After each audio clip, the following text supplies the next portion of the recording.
Madam எனக்கு ஒரே ஒரு கோரிக்கை தான் மேடம். மழை பெய்யுது, மழை பெஞ்சா ரோட்ல தண்ணி நிக்கிறதுங்கிறதே இயல்பான ஒரு விஷயம். தண்ணி நின்னா என்ன ஆகணும்? உடனே வடியணுமா இல்லையா? அதுதானே நியாயம். தண்ணி வடியவே மாட்டேங்குது மேடம். இதுக்கான சம்பந்தப்பட்ட அதிகாரிக்கு ஃபோன் அடிச்சாலும் அவங்க என்ன சொல்றாங்க? ஃபோன் எடுக்க மாட்டாங்க, சரியான ரெஸ்பான்ஸ் இல்ல.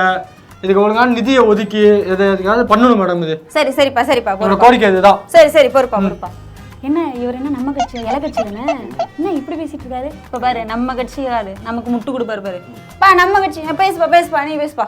மேடம் நம்ம ஊர்லயாவது மழை தண்ணி தேங்கிதான் நிக்குது, நம்ம ஊர்ல மழை வர மாட்டேங்குது, ரோடு ஒழுங்கா போட மாட்டாங்க, போட்ட ரோடு சரியில்லை, தண்ணி வர மாட்டேங்குது, ஈபி குழி நோண்டி வச்சிடறாங்க, பாதாள சாக்கல குழி நோண்டி வச்சிடறாங்க, விளக்கெரிய மாட்டேங்குது, அப்புறம் சுகாதார நிலையத்துல டாக்டர் இல்ல, நர்ஸ் இல்ல, ட்ரீட்மெண்ட் சரியில்லை, போய் நிதி ஒதுக்கினா அதிகாரியை நான் மதிக்க மாட்டாங்க, ஏதோ ஆளுங்கட்சி கவுன்சிலர் ஏன்னா கேவலமா பாக்குறான், சிரிக்கிறான், ஒரு அசிங்கமா இருக்கு மேடம். என்ன சரி சரிப்பா சரிப்பா.